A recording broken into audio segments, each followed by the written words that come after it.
seculară, milenară, vom vedea.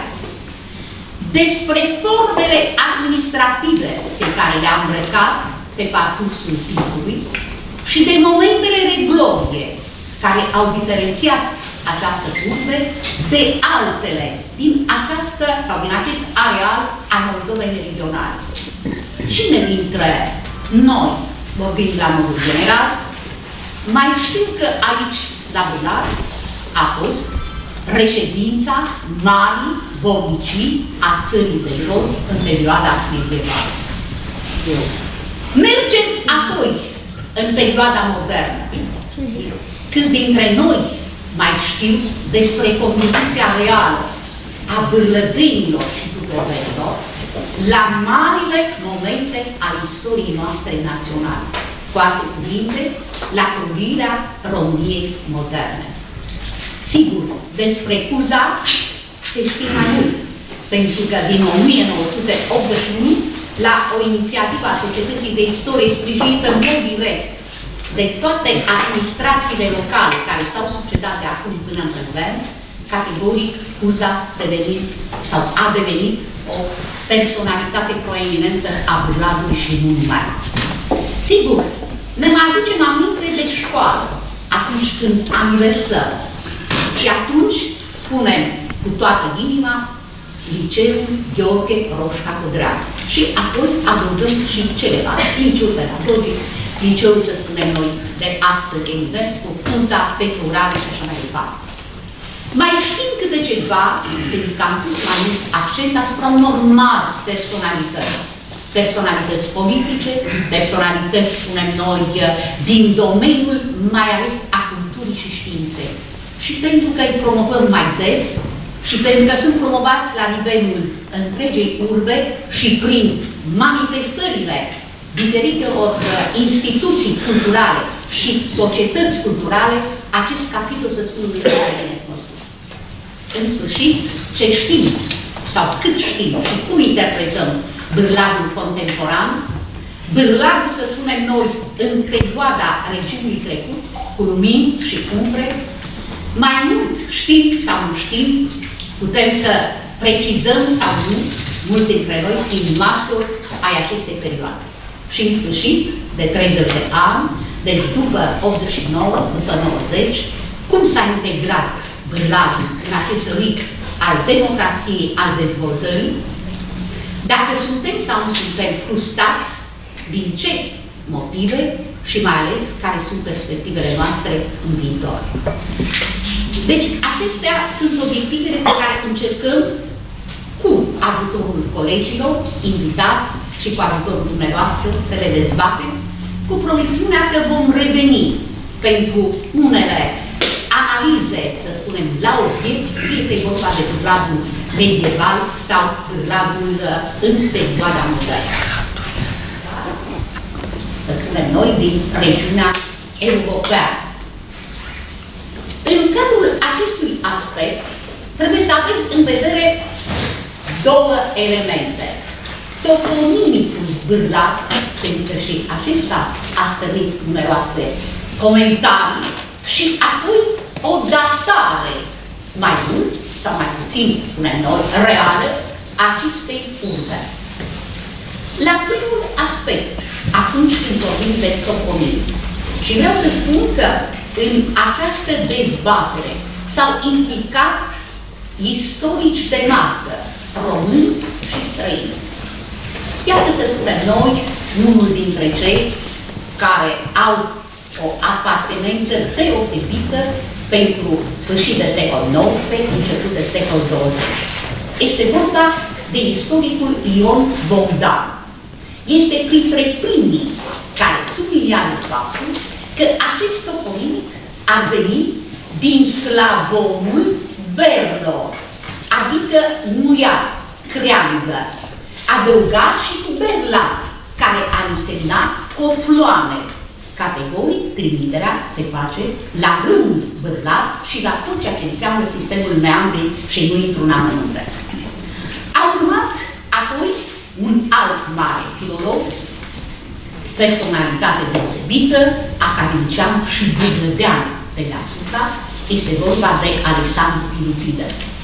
Și domnia sa aruncă, cum am spune noi, pe piața istoriografiei un alt termen și o altă proveniență, care ar fi vorba de bilat, care ar veni din limba umană și s-ar traduce, deci cu ladul care știți de obicei și din alte limbi, nou născut, oraș, țară, regiune. Sigur, imediat, pentru că în epocă, atunci ca și acum, sunt controverse. Și este vorba, deci, de un alt important filolog care și are rădăcinile tot aici și a cărui, să spunem noi, descendenți sunt implicați în tot ceea ce a însemnat cultura Bârladului. E vorba de Gheorghe Ivănescu, care îl contrazice direct pe Ion Bogdan, subliniind că nu are nicio legătură cu elementul slavon. Și că, într-adevăr, cu elementul, pardon, cuman, și că, într-adevăr, se poate vorbi totuși despre originea slavă. A unor slavi care au migrat mult timp înainte, în secolul 6, 7 și ar fi conviețuit într-o anumită perioadă. Apar alte idei și anume. Deci, nu slavă, nu umană și vin cu niște idei și este vorba de Alexandru Boldur, care lansează ideea gotică și, așa cum spuneam, bau, care ar însemna nou, născut, și lat, din lat, care ar însemna țară, regiune. Deci, un loc care abia s-a întemeiat. Pot spune foarte multe despre istorie. Tragic este că am rămas tributari foarte multă vreme unei istoriografii vechi, care au urmărit mai mult dorința decât realitatea. De multe ori noi în istorie am stabilit întâi obiectivul și apoi am căutat argumente pentru a demonstra ceea ce doream noi. Realitatea este că, cu trecerea timpului, apărând alte documente, schimbându-se interpretarea, se pornește de la alt nivel și ajungem la un alt punct al cunoașterii. S-a obișnuit să spune că Moldova s-a format prin unire firească a mai multor organizate și voievodaje.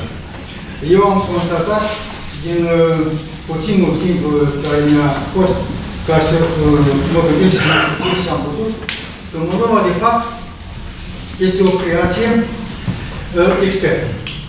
Și Moldova este formată din 3 zone. Țara de sus, țara de jos și Episcopia Cumanilor. Țara de sus este creație maghiară. A creat ca și Episcopia Cumanilor, de altfel. Ungurii aveau interesul să creeze un stat la răsărit de Carpați care să apere pe ei din invaziile Cumanilor și apoi ale tătarilor. Prima infiltrație au făcut-o religios, creând Episcopia Cumanilor, care s-a devenit Episcopia Mincovii, în zona de Corbură. După aceea au luat o măsură politică și de la Trotul și în sus, și până la Siet, au creat țara Moldovei, pe care au pus-o sub conducerea un voievod al lor, unui vasal al lor, Dragoș. Era o țară mică, o capitanie, care avea ca rol să stăvilească expansiunea tătarilor.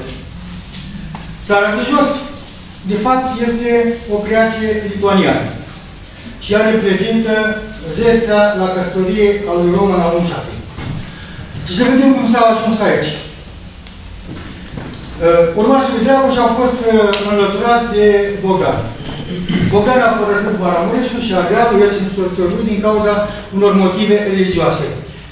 Regalitatea maghiară vrea să impună catolicismul, mai ales în ceea ce privește nobilimea. Cine nu era catolic, nu era recunoscut nobil și pierdea proprietățile. Așa că Bogdan și cu susținători de lui au trecut în Moldova și au alungat pe urmașii lui Dragoș care reprezentau regalitatea maghiară. Acest Bogdan a avut ca urmaș un băiat Lațco și o fiică Mușata. Lațco a fost domn, dar pentru că nu a avut decât o singură fiică și o fiică nu se obișnuia să urmeze la conducere o femeie, Atunci a urmat, nu a urmat mușata, ci a urmat fiii. Ea avea cel puțin 2 fii, pe Petru și pe Roman. Primul a fost domn Petru, până în 1691, 1391 a fost el, 1375 și 91. El a avut copii, Petru al Mușatei, pe Ivascu și pe Roman, care aceștia nu au avut voie să fie domnii Moldova, adică s-a interzis. Documentele sunt foarte numeroase. Pentru că trebuia să urmeze ca domn al Moldovei Roman al Mușatei, fratele lui. Din ce cauză? Acel Roman al Mușatei a fost căsătorit de 2 ori. Prima dată a avut 3 băieți, Ștefan, Mihai și Iuga, așa? Și a doua oară i-a murit nevasta și s-a căsătorit cu o prințesă lituaniană, cu Anastasia Poliatovici, și cu care a avut 2 copii, pe Alexandru și pe Bogdan. Conform acestei căsătorii, la conducerea Moldovei, trebuia să urmeze fiii Anastasiei Poliatovici. Dar cum au ajuns lituanieni în această zonă? Ei au ajuns în tendința nobiliară feudală de expansiune spre Marea Neagră și în teritorii cucerite de la tătari. În 1362 au obținut o mare victorie la Apele Albastre, prin care i-au alungat pe tătari din zonă, iar teritoriile liberate, ducele Lituaniei, le-a dat ca feudă familiei Poliatovici, care i-a format din mai mulți băieți. Cel mai mare era Iulie, cel cu bârlatul. El a avut dominația, conducerea familiei și el stăpânea zona. Să știi că a fi dat un document din Bulat în 1374 și a fost în dispută, moldovenii l-au perceput ca domn. El a și fost ca domn, dar a fost ca domn în această zonă, nu în Moldova de Dragoș și Bogdan. El a fost domn în țara de jos, care va deveni după aceea moștenirea lui Roman. Acești lituanieni au încercat să-și pună dominația asupra întregii Moldove. Și nu au reușit, au fost în înfrântă, în condiții pe care eu nu le cunosc. Dar conflictul acesta între moldoveni și lituanieni s-a rezolvat prin o căsătorie dinastică. Prin căsătoria lui Roman, care a luat pe Anastasia, fiica lui Constantin Poliatovici, care avea sediul la Cetatea Albă. Prin această căsătorie, Roman a primit ca aceste tot teritoriul de la apus de Nistru, inclusiv de la și teritoriul între Prut și Siret, care nu făcea parte din statul al Cătălinii de Dragoș în acea vreme. Așa că Iulia acela, Poliatovici, putea să fi fost domn al Moldovei, dar numai al Moldovei de jos. De câte ori a avut după aceea să cerce băieții lui Petru Mușat să vină domnul ai Moldovei, au fost arestați lituanieni sau polonezi, pentru că nu aveau dreptul.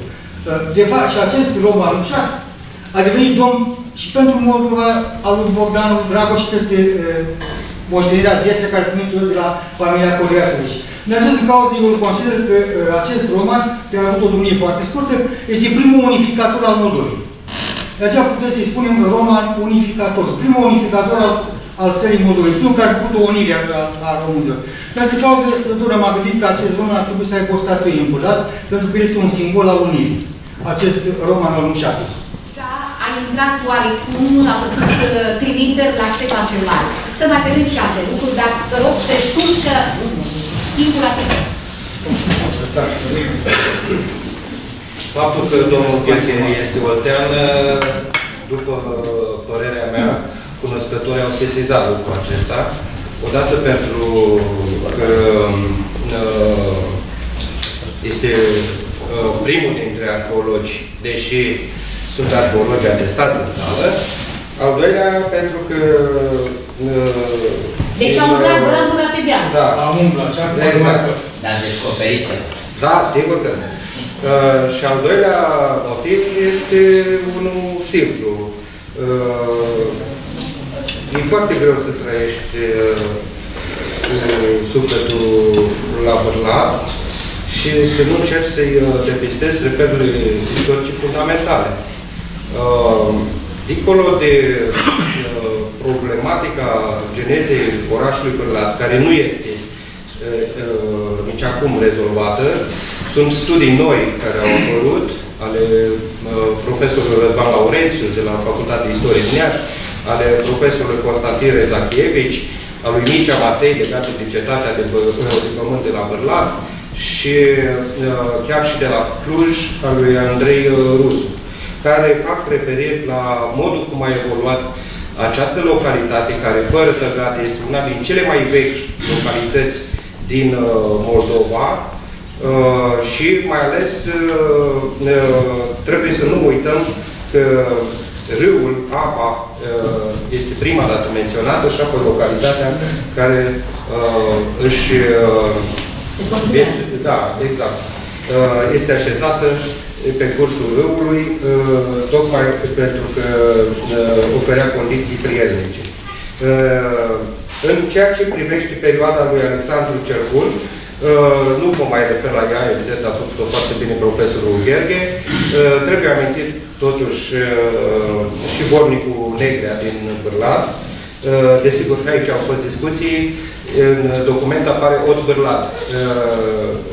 Discuțiile au fost legate dacă Negrea este din Bârlad localitatea sau din ținutul Bârlad. Urmează, știu că este pregătit un studiu pe această temă, numai legat de acest vornic.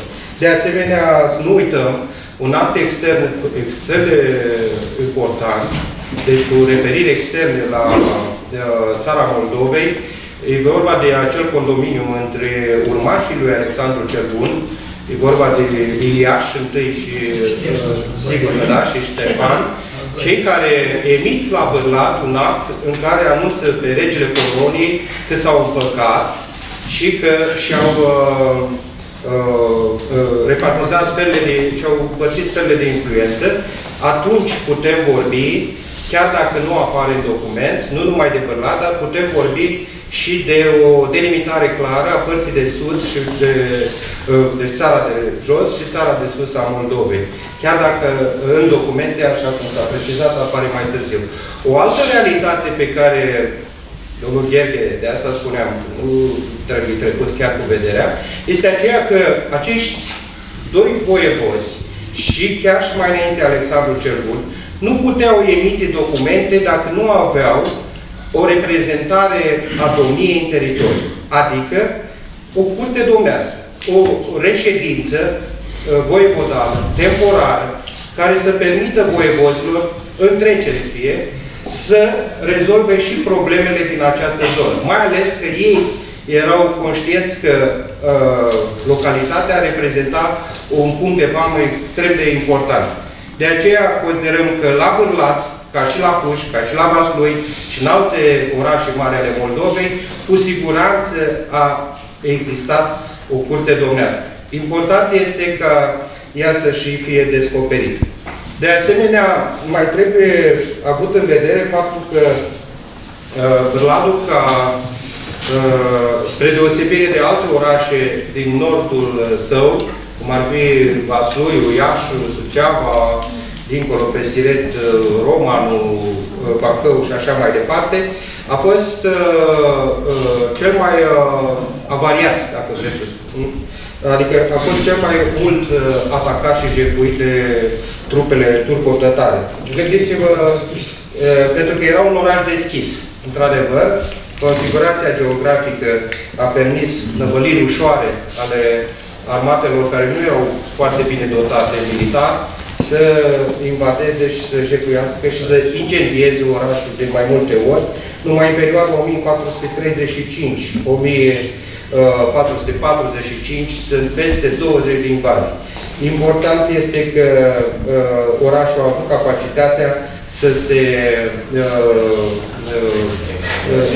redreseze destul de ușor. N-au fugit în Germania. N-au fugit, au rămas aici. Mai este important faptul că în perioada lui Iliaș, Bârladul primește cu mare ospăț pe acest voievod în 1441. De asemenea, trebuie spus și despre Bogdan al II-lea, tatălui Ștefan, care, pentru a controli această invazie de care vă spuneam, a elementelor turco-tătare, poartă cu acestea o bătălie la sud de Bârlad, după aceea, în 1450, poartă o bătălie la Codric Crasnei. Se spune că în acea bătălie Ștefan, viitorul voievod al Moldovei, vorba de Ștefan al III-lea sau Ștefan cel Mare, cum mai este cunoscut, a învățat de la Taisu tehnicile și strategiile de luptă, pentru că o parte din lupta de la Vaslui, la modul cum a fost concepută de către voievod, în 1475, modul de dispunere a trupelor și mai ales modul de atacare a inamicului au fost învățate din această luptă de la Codric Krasnei, unde Bogdan al II-lea a învins pe polonești. E adevărat că intervenția unui rival de-al său, Alexandrel, i-a salvat pe polonești de la o mare înfrângere. Desigur, nu putem trece peste domnia lui Ștefan cel Mare, care a dat atât de mult zonei de sud a Moldovei. De altfel, în perioada domniei sale, țara se întemeiază. În ce sens? Nu că n-ar fi fost Moldova întemeiată, dar ea este pe deplin cristalizată ca stat medieval de sine stătător. Tot în timpul lui Ștefan cel Mare, prin organizare administrației judiciară, militară, politică, avem de-a face cu o delimitare și mai clară a țării de sus și a țării de jos a Moldovei. De asemenea, Moldova ca organizare, și o spune Ștefan într-un document foarte bine, a fost organizată cu privirea spre sud. De ce? Pentru că de acolo venea cel mai mare pericol, pericolul otoman. Fapt care s-a concretizat în 1475 prin invazia otomană, lupta de la Vaslui, victoria lui Ștefan. În următorul an, Ștefan este cel care construiește la Bârlat o cetate de pământ. Cetatea de pământ a început în aprilie 1476. În iunie, prin iscoatele sale, află că inamicul, deci armata otomană, va pătrunde nu pe Valea Bârlatului ca un an anterior, ci pe cea a Siretului, și tot el, pentru a nu da posibilitatea turcilor să o folosească, este cel care o incendiază.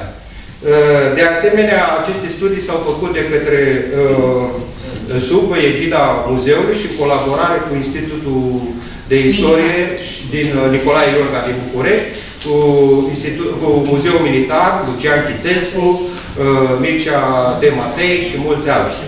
Contribuția pe care au avut-o bârlădenii, tutorenii la marile momente ale istoriei naționale, deci nu mai locale. Ne referim la Revoluția de la 1948 și pașopiștii din această zonă, rolul important în cadrul unirii Principatelor Române de la 1859, și acest lucru este legat de intervenția, să spunem noi, și activitatea cu totul deosebită a unioniștilor bârlădeni, din care se vor desprinde câteva nume într-adevăr de referință: Alexandru Ioan Cuza, născut la Bârlat la 20 martie 1920, Manolache Costache Efrean și mulți alții. Despre această problematică vom discuta în cadrul zilelor Alexandru Ioan Cuza, adică exact la o secțiune științifică peste o lună de zile, deci în cadrul zilelor Cuza. Despre independență și contribuția bârlădenilor am subliniat pe parcurs și vom reveni probabil în luna martie. Am discutat de asemenea pentru primul război mondial și Marea Unire, vă aduceți aminte, în cadrul anului trecut, anul centenarului, am făcut multe referiri la acest capitol, războiul, Bârlatul și categoric Marea Unire. S-au și publicat din partea Societății de Științe Istorice două volume de studii care au fost dedicate războiului, primului și al doilea război mondial. Deci de aceea considerăm că astăzi timpul nu ne mai permite să revenim la aceste aspecte, dar pe parcursul anului categoric dezbatere va fi mult mai adâncită. Și atunci introducem un alt element care mi se pare deosebit de important: bârlatul cultural. Da? Contribuția aceasta deosebită, această zestre culturală, care au făcut din această urbe să aibă o particularitate deosebită. Și vă aduceți aminte de mare scriitor și critic literar, este vorba de George Călinescu, nu? Care vorbea despre Blaj ca un adevărat Weimar. Da? Deci un oraș mic, ca populație, numeric, da? Dar care a dat personalități deosebit de importante. Și spuneați, prieteni, măcar sub acest aspect, trebuie să ne aducem aminte, peste 150, sigur, în mare parte, datorită și vechimii și calității categoric, aparțin Colegiului Național Gheorghe Roșca Codreanu. Da? Fie că vorbim de academicieni, de generali, de oameni de știință, fie să spunem noi în toate acoperim arealul atunci, în prezent și în prezent, nu la ceea ce înseamnă capitolul cultural. Dați-mi voie să o invit pe doamna muzeograf, fost director mulți ani ai Muzeului Vasile Cârvan, deci doamna Nicoleta Armutu, despre instituții culturale. Vă rog, doamna. Mulțumesc. Aceste instituții culturale, indiferent unde se află ele, au ca origine colecțiile particulare, care vin încă din antichitate. Aceste colecții particulare au cunoscut până în secolul luminat, au avut un caracter privat. În sensul că la acele bunuri culturale strânse cu bani, pentru că orice bun cultural înseamnă, dincolo de valoarea lui, înseamnă bani și foarte mulți, și cum ați văzut și din desfășurătorul acestui program, cultura este pusă undeva ca o consecință a administrației, a politicului, pentru că generează acest lucru și cultura trebuie finanțată și cu bani mulți. A venit apoi secolul luminat, care a adus ideea de instituție culturală publică. Și asta înseamnă că la acele colecții particulare, la care aveau acces numai proprietarii și anturajul lor, încep să se gândească la ideea ca și eu, omul de rând, să am acces la aceste valori. Oare de ce? Pentru că s-a realizat tot în secolul luminat că putem să ne educăm nu numai prin intermediul acelei instituții speciale care există, și anume școala, ci și bunul cultural adunat la un moment dat, poate în cadrul unei instituții și organizat, poate să contribuie la ceea ce numim educație.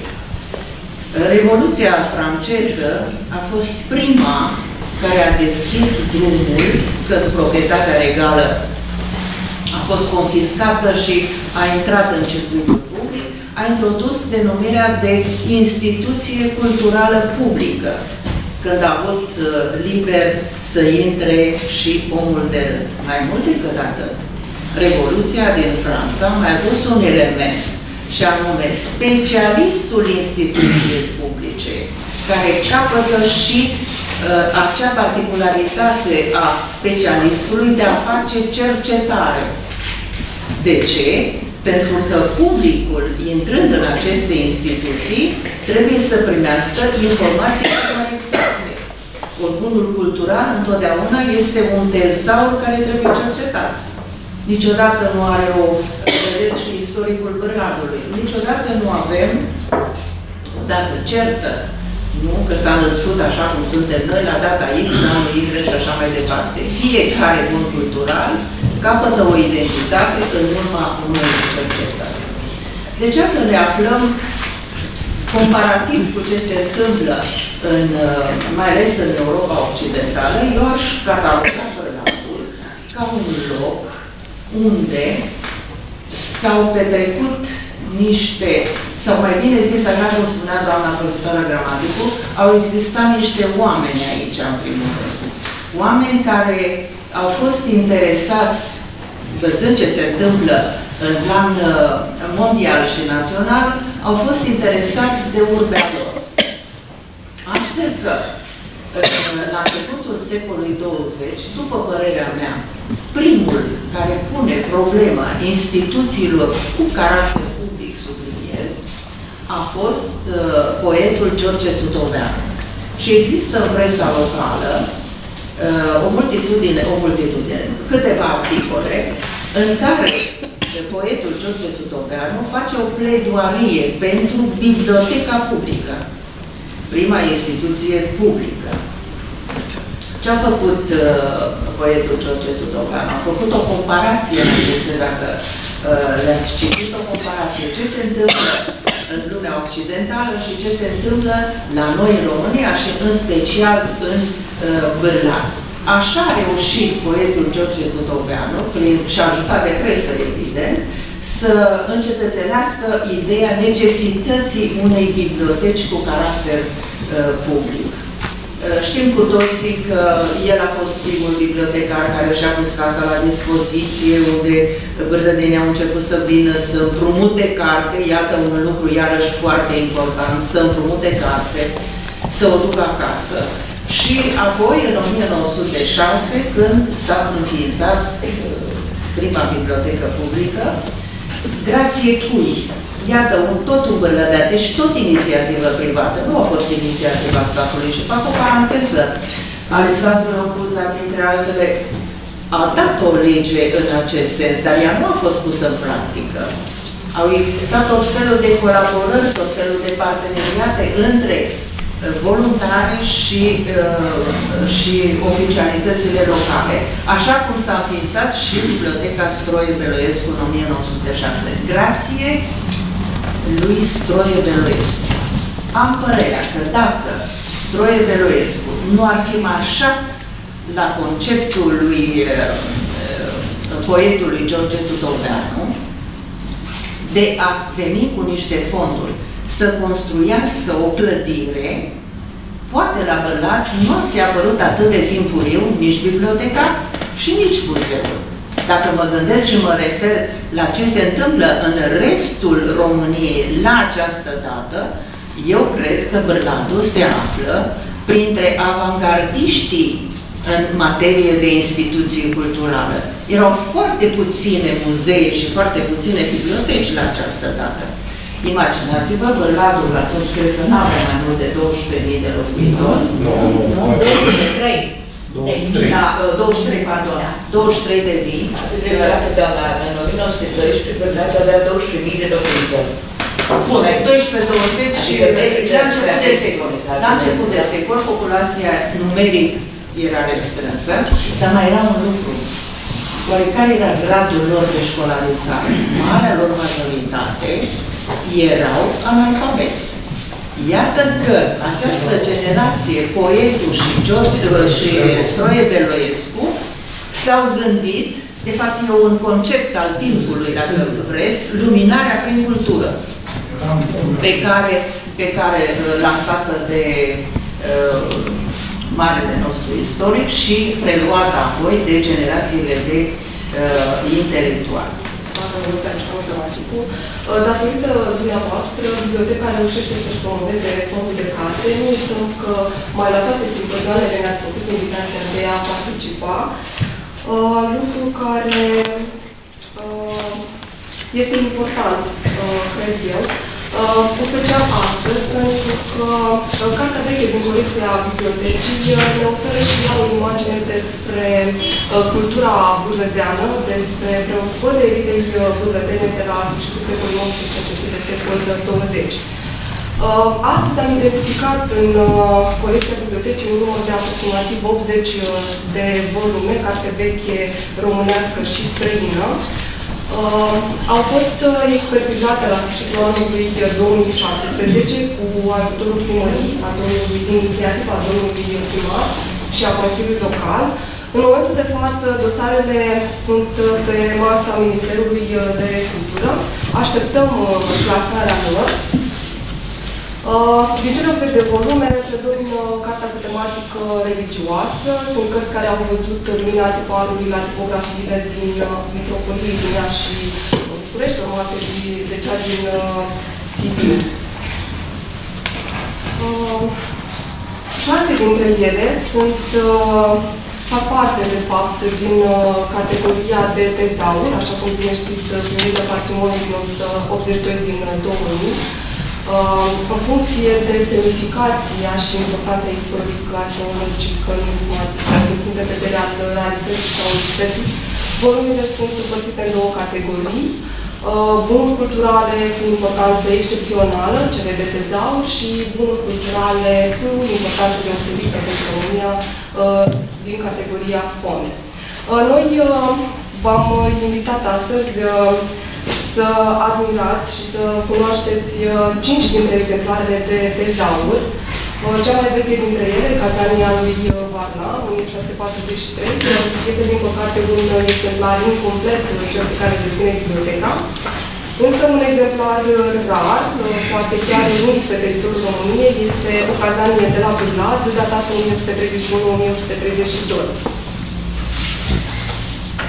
Sunt foarte relevante însemnările manuscrise de pe filele cărților, acestea dezvăluind și ele la rândul lor despre discursul retoric și mentalitatea vieții private a proprietarilor de cărți din epoca respectivă. Vă invităm, după finalul simpozionului, să admirați și expoziția. Vă invităm să profitați de ea, pentru că, odată plasate, rar vom avea ocazia să le mai vedem. Sigur, nu putem trece peste o anumită etapă, nu putem să ne ascundem, pentru că ea a existat. Deci vorbim de perioada regimului trecut, a regimului politic. Și ea se leagă de o personalitate buleveană pe care vrem, nu vrem, dar cred că vrem, pentru că aparține acestor plaiuri. Este vorba de Gheorghe Gheorghiu-Udeș. Despre foarte pe scurt această perioadă, deci îl invităm pe colegul Chiriac, dar pe foarte restrâns, ca să putem să discutăm și perspectivele de la aproape că v-am cuvântat mă invită să citesc înainte de începere. Da, chiar la concluzie o să trec și eu. E vorba de o perioadă extrem de importantă pentru istoria Bârladului, pentru că, exact cum spune doamna, vrem, trebuie să recunoaște. Este cea mai consistentă etapă în evoluția orașului, odată pentru că vorbim de industrializarea sa, de asemenea de aportul demografic extrem de important, pe care l-a cunoscut Bârladul în cei 45 de ani și nu în cele din urmă, și de rolul său în plan cultural.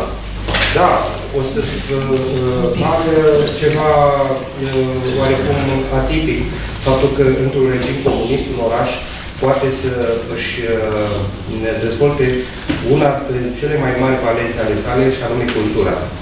Spunea doamna directoare Nicoleta Arnautu, și pe bună dreptate, că Bârladul, indiferent de oameni, de regimuri politice, a avut această disponibilitate pentru cultură, pentru învățământ, pentru artă. Și acest lucru s-a manifestat cel mai bine în perioada comunistă, nu datorită neapărat, așa cum de multe ori se greșește, se spune că datorită protecției lui Gheorghe Gheorghiu-Udeș, fiul al acestor plaiuri, ci pur și simplu datorită oamenilor de cultură. În primul rând, cu organizarea orașului, după evenimentele de la 23 august 1944 și mai ales de după 1948, a permis primăriei Bârlad să își organizeze serviciile în așa fel încât să dea posibilitatea, prin existența unor comisii, comitete, nu contează cum se spunea, inclusiv a unuia special, care se numea Comitetul de Cultură. Avem aici în sală chiar oameni care au condus destinele culturii bârlădene. L-aș aminti pe profesorul Vasile Cârcotă, care din 1970 președintele acestei comisii, mai înainte pusese un destins profesor, vorba de Druia Novac. Desigur, nu trebuie omis nici doamna profesoară, trece mai repede, doamna profesoara Nicoleta Arnautu și discuția doamna Elena Monu, Oameni care au contribuit la viața culturală a orașului, dar trebuie să nu uităm existența și a unor altor instituții, nu numai de profil cultural. Vorbeam de industrializare. Faptul că orașul a beneficiat de o întreprindere, o fabrică puternică de rulmenți, a contat foarte mult în economia și în progresul acestui oraș. De asemenea, existența fabricii de confecții, existența mai târziu, în 1974, a EPAM-ului sau FEPA, cum o știm. Nu uităm și acele întreprinderi care tot în perioada comunistă s-au făcut, cele legate de industria alimentară, cum ar fi fabrica de ulei, fabrica de pâine și așa mai departe. Lucruri pe care o parte dintre dumneavoastră le știți, poate ați și contribuit la crearea lor. De asemenea, vorbim în plan demografic despre dezvoltarea cartierelor Bârlatului, construirea unora noi și, de ce nu, a acestor puzderii de cartaruri de blocuri, pur și simplu, care toate s-au ridicat în perioada comunistă cu predilecție. Interesantă lecția de istorie pe care am avut-o astăzi aici. Este bine să știm cine suntem, de unde venim, ca să putem creiona viitorul. Așa cum istoricii vor continua disputa cu privire la Bârlat, cu privire la nume, cu privire la dată, probabil și despre prezent se va mai discuta mult. Aș spune câteva lucruri scurte așa, încercând să las puținul meu timp și celor de aici din sală, poate vor să pună întrebări sau poate vor să spună așa câte o idee, pentru că nu este bine doar să venim și câțiva dintre noi să vorbească și ceilalți să pice. În 1989, din 1989 și până în prezent, la toate terenurile i-au fost luate. După 1989 s-a încercat și, într-o oarecare măsură, s-a recuperat o parte din zestea pe care a avut. Dar insuficient ca să ofere o perspectivă puternică municipiului Bârlat. Bârlatul este singurul oraș, probabil, din Moldova, dacă nu din România, cu o asemenea situație critică. În statistici, în România, Bârlatul este pe locul 2 după București, la densitatea de locuitori. Avem 4.932 de locuitori pe kilometru pătrat. Bârlatul, tot în statistici, are aproximativ 2024 de hectare. O suprafață de 3 ori mai mică, în comparație cu cea a municipiului Vaslui. Și acum, dacă ar fi să gândim pentru viitor, prima problemă este: avem unde să dezvoltăm orașul? Cu greu, încercăm să găsim soluții de moment, dar nu sunt soluții pentru viitor. Limita administrativă a municipiului Bârlat se termină acolo unde este ultima casă. După 89 s-a încercat dezvoltarea municipiului Bârlat în partea de vest, teritorii care aparțineau comunilor din jur, Perien, Zorleni. Cartierul de al 2 este pe comuna Perien și cu greu am obținut să-l aducem la Bârlat. Subieta 2 pe comuna Zorleni, cu greu s-a ajuns să aducem acele cartiere pe limita administrativă a Bârlatului. Mulți nu înțeleg ce înseamnă limita administrativă, cum spun zice prezent, dar sunt oameni care nu înțeleg. De exemplu, noi mai avem 10 hectare în interiorul comunei Perien, proprietatea noastră a Bârlatului. Dar a încercat să dezvolți acolo ceva, înseamnă că tot ce se percepe în legătură cu acea dezvoltare se duce la bugetul comunei Perien. Oricum, și așa sunt discuții la acea suprafață. Ce am înțeles din lecția de astăzi, ca să o legăm și cu trecutul, că noi, cei prezenți, locuitorii municipiului Bârlat, ar trebui să ne asumăm pentru anul 2020 câteva lucruri. Va trebui să facem un monument, că îl vom face pe cel al lui Alexandru cel Bun, Roman al Mușatei, sau pe lui Mihai el spus, nu? Cel care a înființat grădina publică din Bârlac, important este să facem ceva. Pentru că în ultima perioadă de timp noi ne-am asumat câteva lucruri. Și sperăm că până în 2020 să reducem la 12 pe an.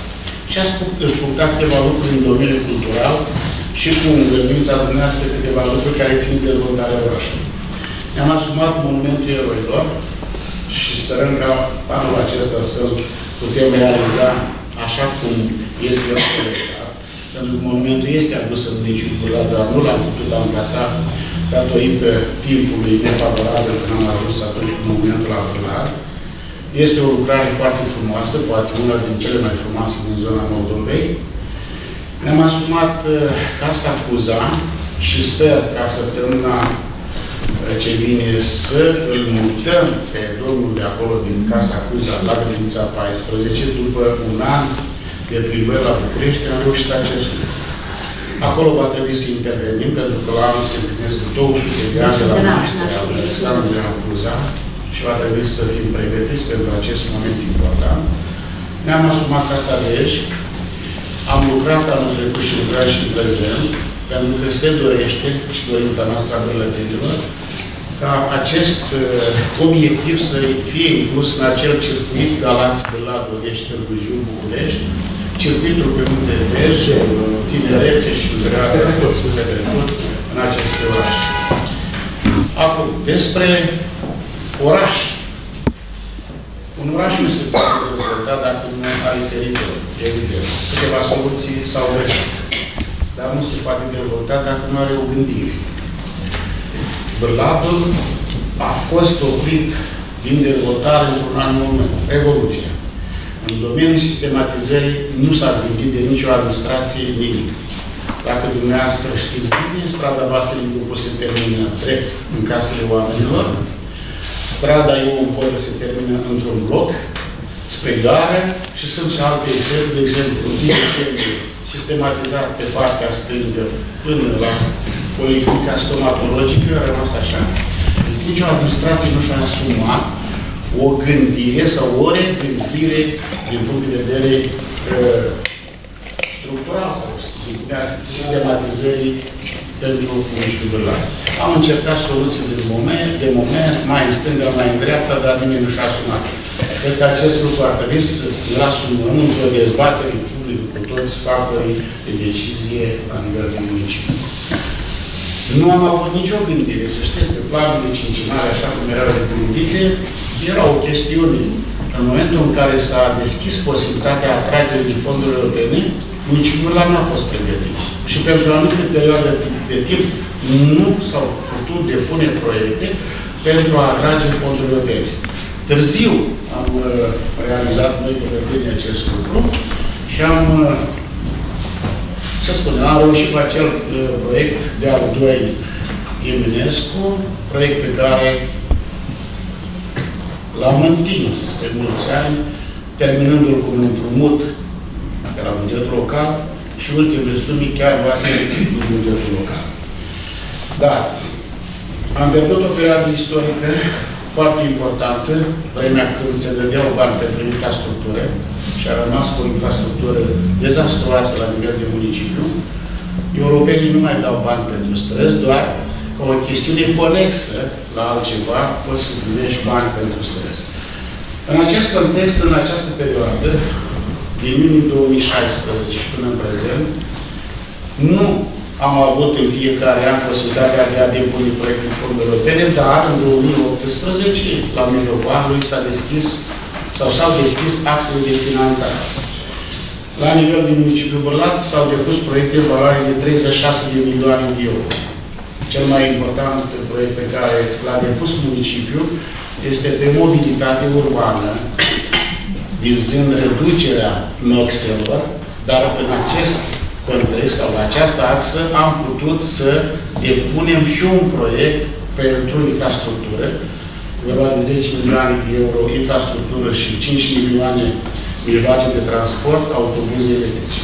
Vreau să vă științez că acest proiect a parcurs toate etapele, toate evaluările, inclusiv vizita în teren, unde am primit 87 de puncte și din punctul nostru de vedere ar trebui să ne chemem să semnăm finanțarea.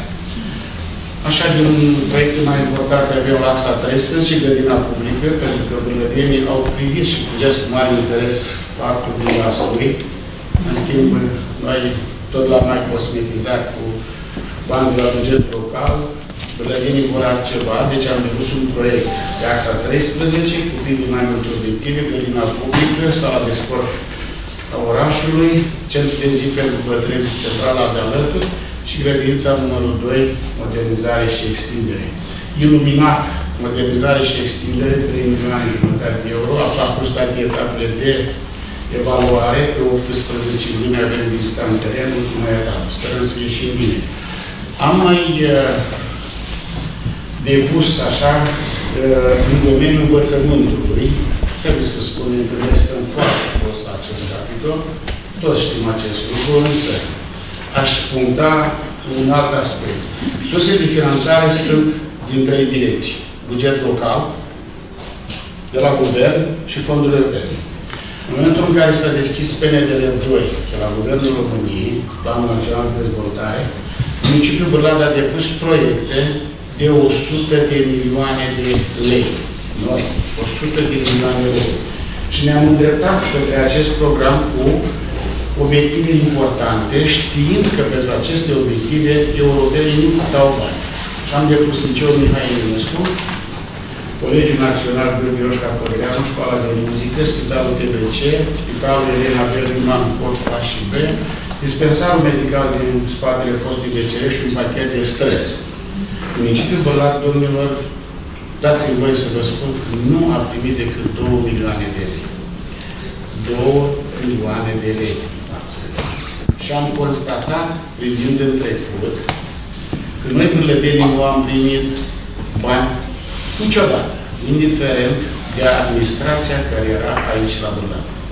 S-a preferat și timpul va demonstra că noi avem dreptate să se cheltuiască, să se aloce bani prin sate și cătuni, unde mai sunt câte 50 de bătrâni sau 80 sau 100. Acolo s-au dat bani de la Guvernul României pentru și canalizare, apă, stații de epurare, școli, unde mai sunt copii. Și cum s-a vorbit și se vorbește despre investițiile din vremea doamnei Iurea, săli de sport la țară sau așa vom vorbi, din banii auzeați pe dealul Dumnezeu. Este un fenomen pe care noi nu putem opri. Migrația populației de la sat la oraș și migrația populației din România în Occidentul ăsta, unde tinerii nu mai opresc, nu se mai opresc să plece. Noi am putea să spunem la nivel local să mai sperăm, raportat la proiectele pe care le-am depus, să primim finanțări europene. Numai că aici văd că procedurul sau procedurile sunt greoaie, n-au oameni pentru a evalua proiectele. Am depus în domeniul învățământului grădinița 5, construcție nouă, grădinița 8, modernizare și extindere, școala profesională, modernizare și extindere, numai că pe axa școlilor profesionale, suma pe care noi o avem în proiectul nostru depășește suma toată pe Agenția Nord-Est. 3 milioane jumătate de euro de proiectul nostru, 3 milioane 400 toată zona. Dacă asta este realitatea. Eu vă spun ce am trăit. Nu sunt povești și pot demonstra celor care vor să întrebe și să scoatem dosare. Am ascultat și am tot. Da, am depus proiect modernizare Biblioteca Stroi Beloescu, legat de cultură, dar fiind pe transfrontalier, am înțeles că aceste proiecte vor fi evaluate spre sfârșit. Am mai depus la Liceul Mihai Eminescu, dar numai cu cantina, grădinița 4, iar dotare, pentru că s-a putut face extindere, și am depus în domeniul sănătății Spitalul de Copii la eficiența energetică și unde a însemnat finanțarea 1 milion de euro și la Spitalul Elena Bergman extindere ambulatorului. Lângă policlinică, acolo urmează să facă o extindere. Dar în domeniul sănătății noi avem o situație foarte complicată, foarte grea, pentru că avem 3 secții care nu vor primi niciodată autorizație de funcționare. Avem secția TBC, secția psihiatrie și secția boli infecțioase, pentru că acea clădire este între locuinții private, prea aproape de oameni. Europenii ne-au trasat un plan de conformare și ne-au lăsat pe fiecare an să facem ceva. Iar noi, gândind în stilul nostru românesc, le-am amânat și am spus, lăsați că nu se întâmplă nimic, nu se întâmplă nimic. Până acum, un an și ceva, când îți domnule, se apropie 2020, ce facem? Că nu-i de glumă. Și atunci, am fost nevoiți să luăm bani de la bugetul local, să salvăm spitalul. Numai că și noi dăm de la bugetul local posibilitățile noastre sunt reduse. Nu rămân cam 3 milioane de euro ce înseamnă dezvoltare în oraș. Tot. După ce asiguri funcționalitatea municipiului. Am gândit, după ce domnul Duluț a făcut acea tranzacție mare, în urma discuțiilor cu dumnealui, și a stabilit sediu fiscal, să spunem, la Bârlac, că putea să stabilească oriunde și la Iași, la Huș, la Brera, da? Atunci am stabilit că acei bani, sperăm să fie așa, să-i folosim în domeniul sănătății și tot am vorbit cei care ați mai urmărit despre proiectul unui corp nou de spital, unde să aducem cele 3 secții. Numai că acum câteva zile ne-am trezit cu o altă surpriză. Suntem chemați pe 25 la Iași, unde se va stabili, se va gândi noua strategie în domeniul sănătății și ce vor dumnealor? Să, mai pe românește, să ia din paturile spitalelor care sunt în prezent, să le ducă spre acel spital regional la Iași. Unul din spitale este și cel la vizat. Mai ales în contextul în care noi nu prea ne-am mișcat cu cele 3 secții, bătălia este foarte bună. Cam așa stau lucrurile la nivel de municipiu, dar nu trebuie să soluții vom găsi, eu știu, sunt oameni ambițioși, chiar legat de Alexandru cel Bun, în primăvară acum, pentru tine, am dat de numire Alexandru cel Bun, sunt rezolvate probleme ce pe străzile, am intabulat noi, nu așa cum se practica, de terenul și trebuia omul să se intabuleze, sunt toate lucrurile intabulate, cu stres, cu tot. A rămas să facem acea listă. Dacă mai aveți tineri până în 35 de ani, o depune în cerere. Sunt multe lucruri de discutat. Se va schimba, sper, în 2019 fața orașului, pentru că noi am fost un oraș din ăsta așa conservator, ca să nu spun mare. Prin atitudine și prin poziționarea noastră, o parte din investitori ne-au tot ocolit. Iar bălădenii care vor să meargă la Degeman, se duc la Degeman, fie la Focșan, fie la Iași, fie... Să știți că și această dezvoltare este importantă, pentru că cei care vin de la Fălciu și vor să meargă la Dedeman, vin în Bârlac și o spre Vaslui sau spre Focșan. Nu s-o opresc aici. Dacă am fi avut, am fi polarizat toată zona din jurul municipiului, aici la Bârlac. Eu vă mulțumesc și au mai rămas 3 minute sau 5 să pun ceva întrebări. Aveți răbdare, că nu și dumneavoastră. Fiți încreditare. De expropriere, au căutat teren pentru organizarea de șantier, inclusiv construcții unde se locuiască sau locuințe unde se locuiască cei care conduc destinele acestui obiectiv foarte important. Eu sper să se reușească. Și noi... Acolo, în casa aia lor, drumul, stau câini, acolo vor veni. Acolo vor veni. Da, mulțumim domnului primar. Problemele însă, zic eu, sunt mai complicate și unele întrebări, tot le transmitem de la o etapă la alta, cel puțin de 3 decenii. Sigur, sunt unele lucruri de care am vorbit domnul primar și satisfac, spunem noi, parțial, solicitățile Bârlacului. Dar, domnilor, sunt câteva, și astea țin de cultură, pe care, repet, unele, sau la unele, nici măcar nu ne mai gândim, iar altele, le lăsăm la altele, capitolul și altele. Concret, am pierdut o casă de patrimoniu, un conac, ca să spunem noi, e vorba de Casa Jugara, pe care, sub privirile noastre, nu numai a municipalității, a noastră, a tuturor, pentru că trebuie undeva vina, nu dăm numai pe administrație, o dăm pe noi. Ce am făcut în 30 de ani, am lăsat ca acest complex extraordinar de frumos, da? să se degradeze după ce a plecat de acolo ce a fost neurologia, parcă, spitalul, secția de neurologie.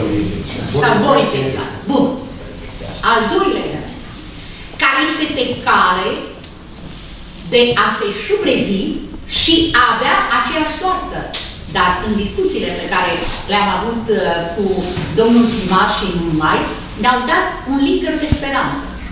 Este vorba de clădirea școlii 2, deci posta Pârvan, casă tip Spiru Hare, cu peste 100 de ani vechime și care, după școală, a trecut parțial la bibliotecă, după care, în momentul de față, nu este nimic și se degradează. În discuțiile pe care le-am avut cu domnul primar, îi se promite într-un viitor. Acum nu știm cât de apropiat sau îndepărtat este acest viitor și dacă are o șansă, să se transforme într-un fel de palat cu ghilimele de rigoare, cultural. Deci acolo, deci după reabilitare, care trebuie făcut, respectându-se că și moment istoric, tot ce înseamnă, toate rigorile, da? Acolo să-și poată avea sediu o serie, spunem noi, de instituții, de societăți culturale și așa mai departe, care undeva un timp fără sediu, fără nimic. Este un lucru frumos dacă se realizează. Dar dorința mea cea mai mare și pe care o spun de fiecare dată când am posibilitatea în public și anume, facem câte ceva, dar nu este suficient. Tot de, eu știu, 30 de ani, mai dăm cu bar, mai îndreptăm un hol sau mai ce Dumnezeu mai facem pe acolo, mobilier, cu care îți trebuie precizat. Este vorba de Biblioteca Stroiberescu. Domnilor, dar noi, pentru că, repet încă o dată, toți avem această vină, da? În atâția ani, nu? Dacă luăm de la 1906 și iată că vedeți, suntem deja cu vechime care a trecut de mult de un centenar. Nici măcar un plan nu este. Undeva un plan în care, știți, în mintea noastră, totuși, se inoculează așa, da, vom avea un nou sediu. Nu există în niciun plan de 30 de ani a tuturor administrațiilor această problemă. Un nou sediu care este vital, pur și simplu pentru o instituție de asemenea prestigiu cum este biblioteca. Iar